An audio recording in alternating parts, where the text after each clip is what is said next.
Docteur Séverine Arnaud, bonjour. Bonjour. Vous participez aux journées, une fois de plus, de la conduite accompagnée du chien en 2022 au manoir de Caen. On est ravis de vous y retrouver. Et vous souhaitez nous parler d'un cas particulier. Vous nous avez indiqué qu'un chien dénommé Melchior, un chien de famille, a eu ou a un comportement agressif en relation avec un microsystème dysfonctionnel. Alors, c'est un sujet très complexe. Pourriez-vous nous en parler, docteur Séverine Arnaud, s'il vous plaît?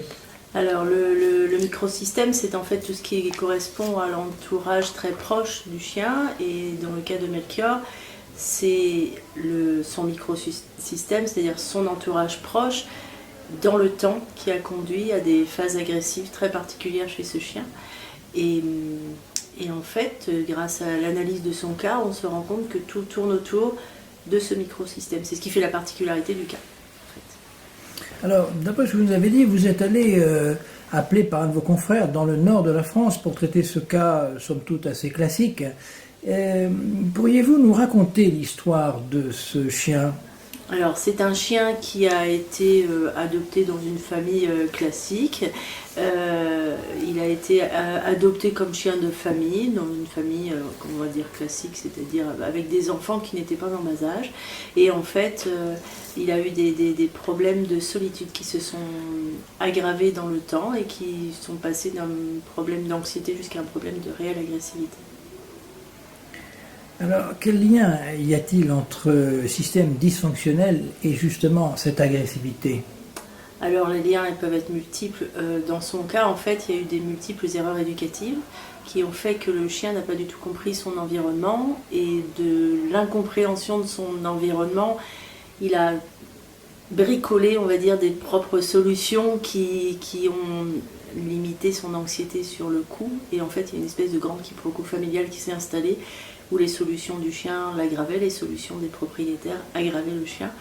Et la particularité de ce chien-là, c'est que je l'ai eu, c'était pas un chiot en développement, c'était un un chien adulte, et même début d'âge âgé, et donc le comportement était très très installé, et donc avec un pronostic très compliqué pour moi. Alors, comment êtes-vous intervenu justement ? Alors, en faisant un bilan, déjà, c'est ce qui permet de ne pas se focaliser sur le problème du chien, mais de plus réfléchir à pourquoi le chien est devenu agressif et comment. Et c'est ce qui a permis de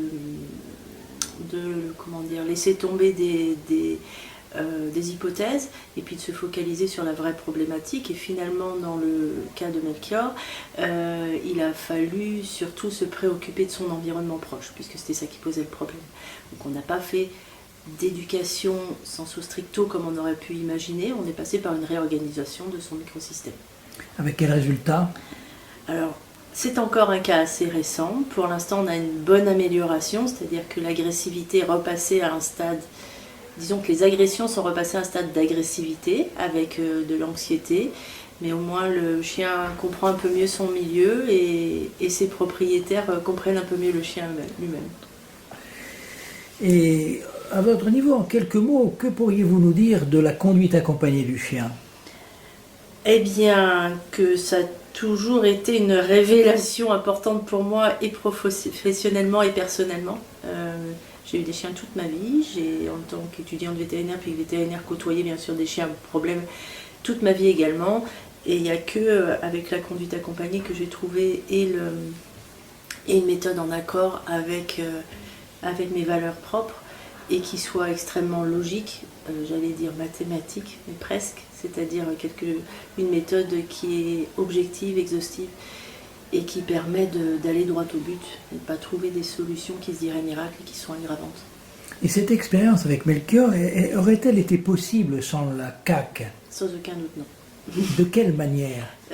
Dans une approche classique, on se serait, je pense, attaché qu'au comportement du chien, et qu'au chien lui-même, qu'à ce qu'il est devenu et qu'à ce qu'il produit. Or, en fait, si on ne cherche pas à comprendre comment ça s'est construit et quelle est la part d'humain dedans, on ne pouvait pas trouver les solutions. Précisément la part d'humain dont vous parlez, pour terminer notre entretien, comment vous pourriez résumer cette construction d'un comportement agressif en relation avec ce que vous nous avez expliqué du microsystème dysfonctionnel. Quelle est la part de l'humain? Comment ça se construit? La part de l'humain, pour Melchior, elle est à deux niveaux. Elle est au niveau familial, parce que la façon de voir Melchior dans la famille n'était pas la même pour tous les membres de la famille. Et donc la façon de s'occuper de lui n'était pas la même. Et puis la part humaine, elle est aussi de la part des éducateurs que Melchior a rencontrés dans sa vie et qui ont traité un problème, qui n'ont pas traité un Melchior. Et en fait, qui se sont fourvoyés, qui ont été aggravants. Quand la famille en a eu marre des éducateurs qui se trompaient, la famille s'est mise à bricoler et ça a été pire. Et voilà. Vous êtes arrivé avec la CAC. Quel regard, c'est ma dernière question, la famille a-t-elle porté sur votre expertise, docteur? Alors, ils n'ont pas forcément sauté de joie tout de suite, parce que c'est une remise en question générale, mais la CAC est suffisamment bienveillante pour qu'il n'y ait pas de jugement et pour que finalement tout le monde se recentre autour du bien-être, pas que de Melchior, de sa famille aussi, parce que l'agressivité était quand même intrafamiliale, et en fait trouver des solutions qui soient cohérentes et qui soient bienveillantes. Et puis ça lui a évité l'euthanasie. Docteur Séverine Arnaud, je vous remercie. Je vous remercie.